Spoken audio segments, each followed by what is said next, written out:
চৌধুরী বাড়ির বড় ছেলে হয়ে কিনা আমাকে একটা হাঁটু সমান মেয়ের সাথে বিয়ে করিয়ে দেবে বাবা। অন্য তুমি মেয়েটার পরিস্থিতি বোঝার চেষ্টা করো। অন্য মাশফিক চৌধুরীর কথা শুনে চিৎকার করে গুদ হয়। বাবা, তোমার যখন তখনই দরদ, তাইলে আমার ছোট কোনো ভাইয়ের সাথে বিয়ে দিতে আমার সাথে কেন? মাসফিক চৌধুরী শান্ত কণ্ঠে বললেন, কেন মেয়েটা হয়েছে সেটা আমার থেকে ভালো তুমি জানো। তাছাড়া প্রেম বাড়িতে নেই আর তার ছোট দুটোর বিয়ের বয়স হয়নি, সেটা তুমি ভালো করে জানো। বাবার কথা শুনে অন্যর খুব হাসি পেল। মানে নিজের ছেলেদের বয়স হয়নি বলে বিয়ে দিচ্ছ না, অন্যদিকে একটা বাচ্চা মেয়েকে দ্বিগুণ বয়সী ছেলের সাথে বিয়ে দিয়ে বসে আছো। অন্য বাবার সাথে কথা না বাড়িয়ে রেগে ঘর থেকে বেরিয়ে গেল। মাশফিক চৌধুরী দীর্ঘশ্বাস ফেলে বিছানায় গিয়ে বসলেন। বড় ছেলের জীবনটা তিনি নিজের হাতে নষ্ট করছেন। বিয়েটা দিয়ে কি তিনি খুব বড় ভুল করে ফেললেন? কি বা করা ছিল? সেদিন ওই ঘটনাটা না ঘটলে তো এসব হতো না।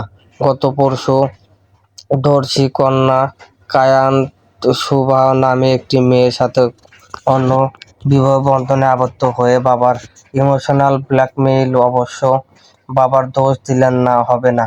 এখানে আরো কিছু ঘটনা আছে যার জন্য বিয়ে করতে অন্য বাধ্য হয়েছে। হাঁটুর বয়সী একটা মেয়েকে নিজের অর্ধাঙ্গিনী ভেবেও অন্য নারাজ। তার থেকে বড় কথা, মেয়েটা এখনো খুব ছোট, আর এই মেয়ের সাথে কিনা তার বিয়ে হয়েছে 2020-22-এর মধ্যে হলো কোনো সমস্যা ছিল না, কিন্তু এই মেয়েকে দেখে মানুষ বলবে বাচ্চা মেয়ে। যদি অন্যকে দেখে বয়স বোঝা যায় না, তবুও নিজের কাছেই কেমন কেমন লাগে।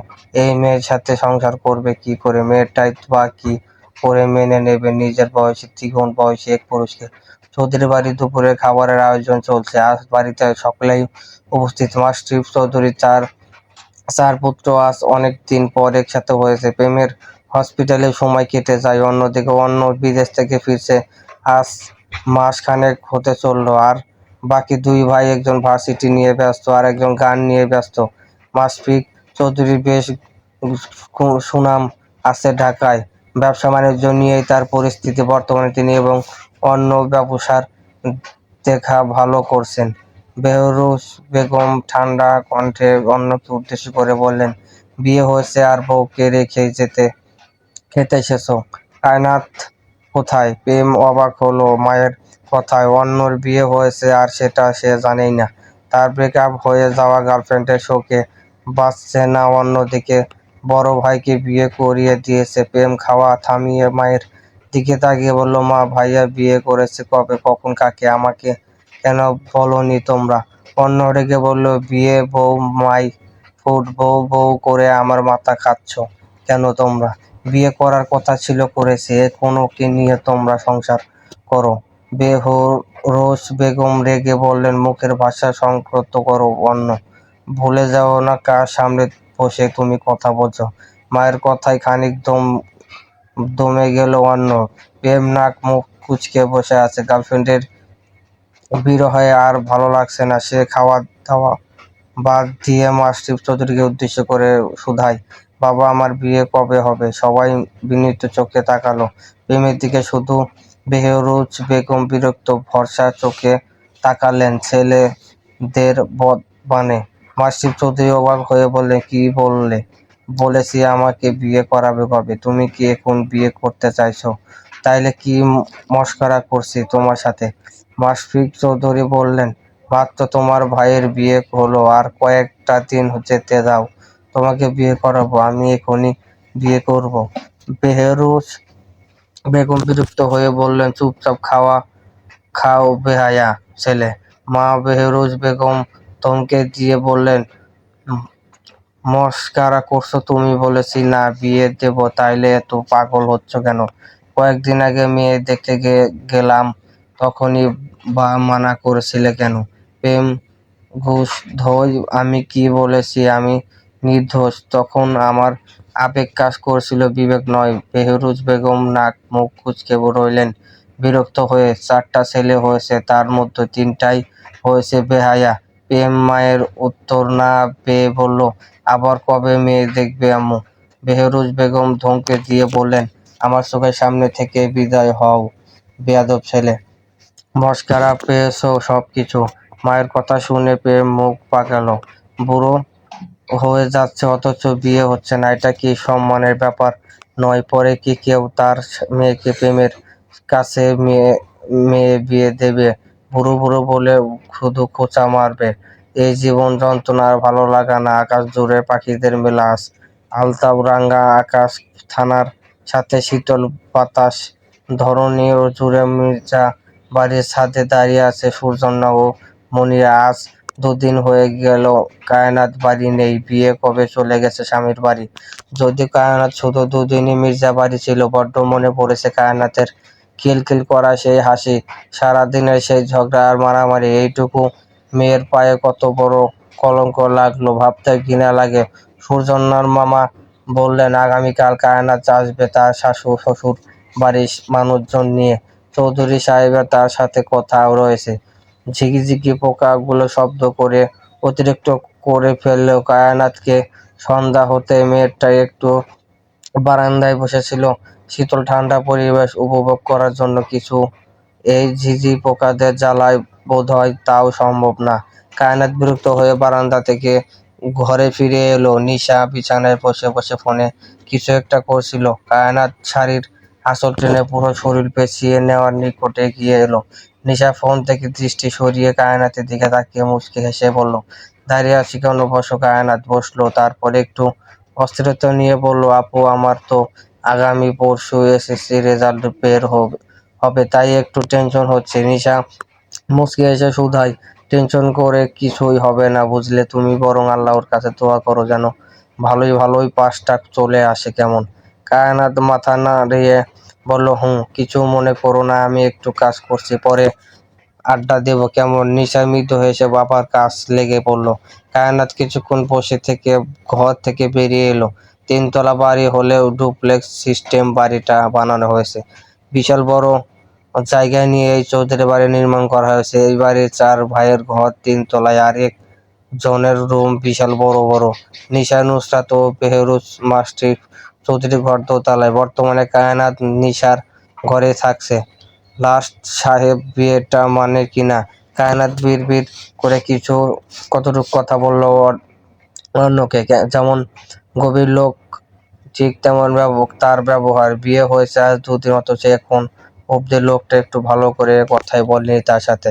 কায়নাত নিজের কপাল চাপড়ে বলল, তোর কপালে সুখ নাই রে কায়নাত, সুখ নাই। ড্রয়িং রুমে বেহরুজ বেগম নুসরাতের সাথে কথা বলছিলেন। কায়নাত গুটি গুটি পায়ে এগিয়ে গেল সেদিকে। বেহরুজ বেগম কায়নাতকে দেখে হাসলেন না, তবে নরম কষ্টে বললেন, এখানে এসো বসো। কায়নাত এগিয়ে বসলো নরম সোফায়।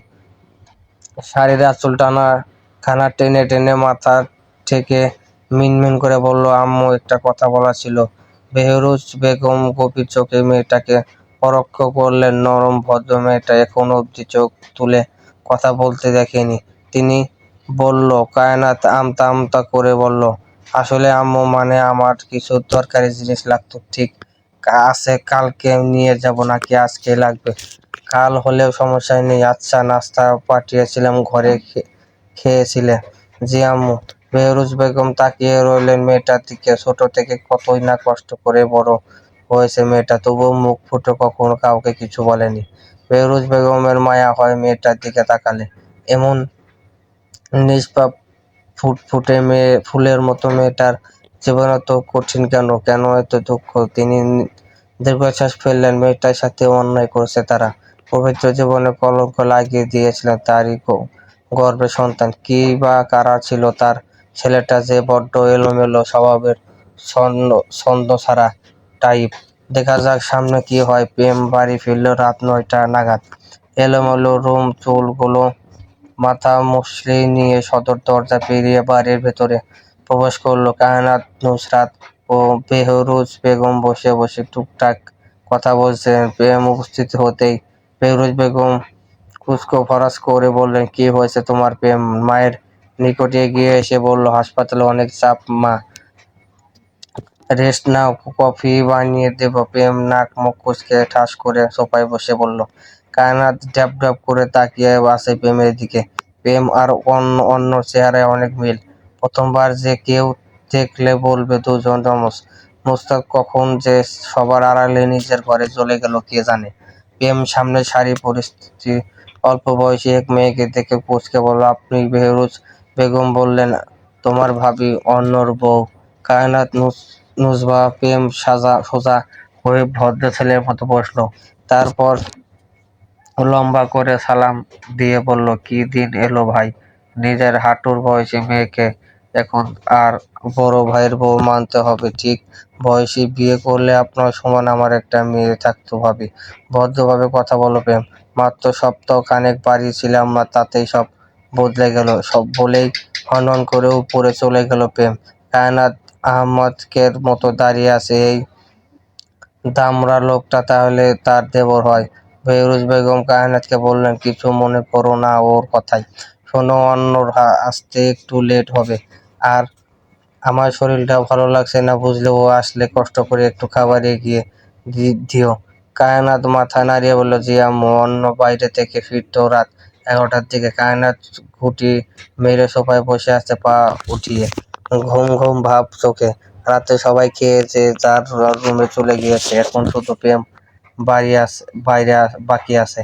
কায়নাত না খেয়ে থাকতে পারে না, তাছাড়া বেহরুজ বেগম খেয়ে নিতে বলেছিলেন, তাই আর মানা করেনি। কায়নাত কলিং বেল বাজতে কায়নাত দৌড়ে গিয়ে দরজা খুলে দিল। অন্য ক্লান্ত চোখে সামনে তাকাতে দেখতে পেল তার সদ্য বিয়ে করা পিসি বউ। কায়নাত আঁচল টেনে মাথায় দিয়ে সাইডে দিয়ে দাঁড়ালো। অন্য কপালে ভাঁজ ফেলে ভেতরে ঢুকতে ঢুকতে বলল, এত রাতে তুমি জেগে আছো কেন।